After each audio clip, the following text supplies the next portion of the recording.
मैं एक विषय आपके सामने कहना चाहूँगा। अश्विनी जी, आपने सेमीकंडक्टर और आईटी के बारे में अब कुछ मन की बात बताई। आप तो हमारे उड़ीसा की हैं, आपकी जवाबदेही बनती है उड़ीसा में नया रोजगार के लिए। आप आईटी इंडस्ट्री को, अगर उड़िया लड़के, उड़ीसा के लोग विदेश बाहर जाके, विदेश में हो या देश की अन्य आईटी हब में, उड़िया लड़कों की बौद्धिक ताकत के कारण वो वहाँ विकास हो रहा है। क्यों ना हमारा भुवनेश्वर में, संबलपुर में, बालेश्वर में, ब्रह्मपुर में, राउरकेला में, बलांगीर में इस प्रकार की सेक्टर ना हो। आप स्वयं आईटी मंत्री है और संयोग से जो हमारे स्वास्थ्य मंत्री वो भी आईटी मंत्री है। निश्चित रूप में इन दोनों की जोड़ी मोहन मांझी जी और प्रधानमंत्री जी की मार्गदर्शन से अच्छा काम करेगी, अच्छा रोजगार सूची। लेकिन मेरा एक स्पेसिफिक निवेदन है, हमारे उड़ीसा में अभी जो हेल्थ इंफ्रास्ट्रक्चर है उसमें से कुछ डार्क रियलिटी भी है, शायद वो देश भर में है। मैं उसमें से कई बार जब सोचता हूँ उसमें से एक चिंता भी आती है। माननीय नड्डा जी जब पिछले बार भी स्वास्थ्य मंत्री थे, उन्होंने प्रधानमंत्री जी की इच्छा को पालन करते हुए उड़ीसा में शायद नए 8 मेडिकल कॉलेज भी आपने खोला है। 2 जगह पे अब खुद बीड़ा उठा के, बालेश्वर की सब सेंटर एम्स की और नया मेडिकल कॉलेज की, और बलांगीर में जहाँ से हमारे उप मुख्यमंत्री जी आते हैं वहाँ आप खुद आए थे। मैं उन दिनों में भी आपका आभारी रहा हूँ। अभी और मेडिकल कॉलेज में हमारी उड़ीसा की ओर से अपेक्षा रखा गया है, आप उसमें सहृदय होंगे। कुछ इस बीच में एप्लीकेशन भी आया है, आप उसकी दायित्व लेंगे, मेरा पूरा विश्वास है। ये जो आईटी वाला बात कहा गया, डॉक्टर की चुनौती देखते हुए, अश्विनी जी अभी मैं स्कूल की एक स्टैटिस्टिक्स देख रहा था, देश में 57% अब स्कूल में इंटरनेट पहुंच गया है।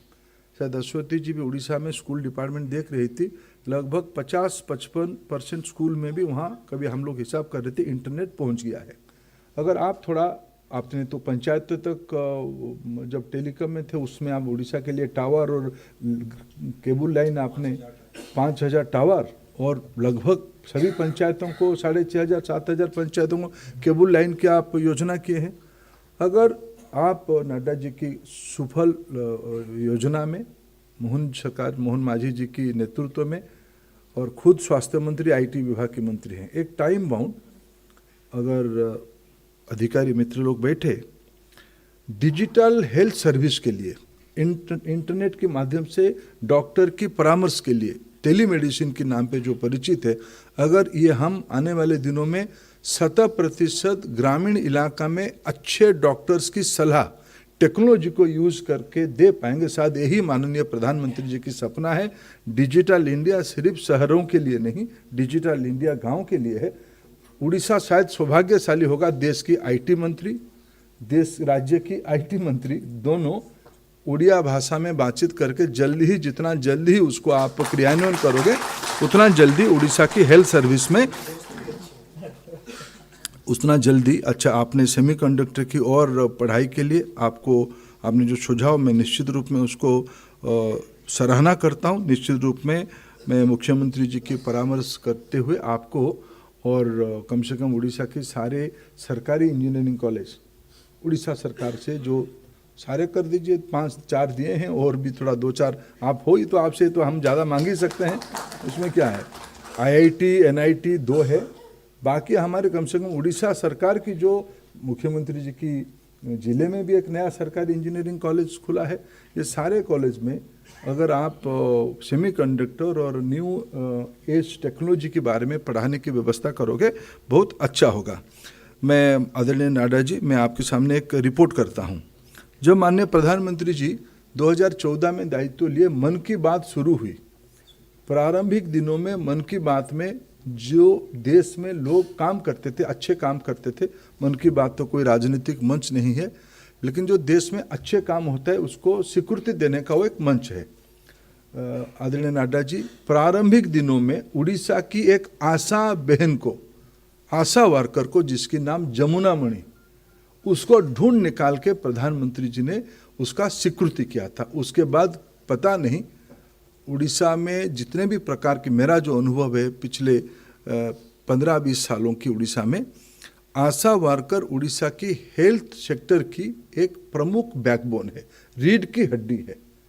आशा भौणी मैंने जो मैंने आज ये ये दूरसंचार माध्यम या शुणुवे मु आपण समस्त तरफ आदरणीय नाडाजी पाखरे नाडाजी माध्यम प्रधानमंत्री पाखरे ये वार्ता को पहुँचाऊँगी जदि ओडिशा रे आशा दीदी माने जेते तन्मयतार सह जेते उत्सर्गीकृत भाव काम करुँच ओडिशा रे निरापद मातृत्व ग्रामांचलर स्वास्थ्य सेवा विगत कोरोना समय रे लोकों को संभाळिबार जेते भी कष्ट पदक्षेप सफलता सह सामना करिबा रे आमे सफल हो पारिछंती। आगामी दिन रे आशा भौणी मानकु माध्यम करिकी ओडिशार स्वास्थ्य सेवा को जो विषयटी आज यहाँ द्वारा ओडिशा में नड्डा जी लगभग हम मानते हैं 1/3 आबादी माइग्रेंट वर्कफोर्स करके देश विदेश में काम करता है। ये आज की सबसे बड़ा उपलब्धि होगा। 900 मेडिकल की परिधि से बढ़ के ये 30,000 हो जाएगा, ये उसकी सबसे बड़ा उपलब्धि होगा। मैं अंत में फिर और एक बार आपको आभार प्रकट करूंगा, इसीलिए आज एक मांग भी कर देता हूं, हमारे उड़ीसा में वैक्सीन बनाने का भी कारखाना बन रहा है भारत बायोटेक की।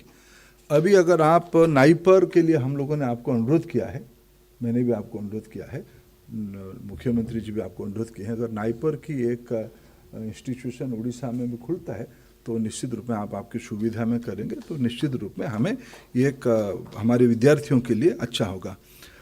अंत में मैं एक बात कहूँगा कि आज के आपके इस निर्णय के कारण और आपकी उपस्थिति के कारण इसी MOU के उपरांत नए कार्ड बनने के बाद उड़ीसा की सभी 70 साल के ऊपर की बुजुर्ग अभिभावकों को उनकी बेटा प्रधानमंत्री नरेंद्र मोदी जी की ओर से संपूर्ण हेल्थ केयर की दायित्व आयुष्मान भारत प्रधानमंत्री आरोग्य योजना तथा गोपबंधु आरोग्य योजना की लाभार्थियों बन जाएंगे। ये आज की दिन में सबसे बड़ा दायित्व, बड़ा जिम्मेवारी बुजुर्ग नागरिकों के लिए आपकी इस निर्णय के कारण हुआ।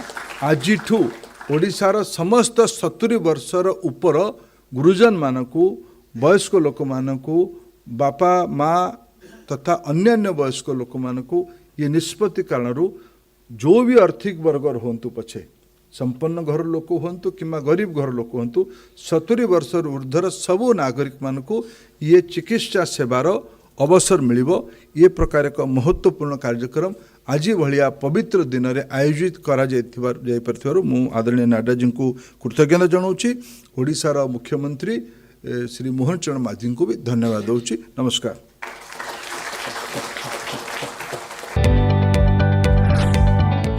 जदि आपंक आम भिडी भल लगा तेब आम चैनल को लाइक, शेयर और सब्सक्राइब करने को जमा भी भूलु नहीं।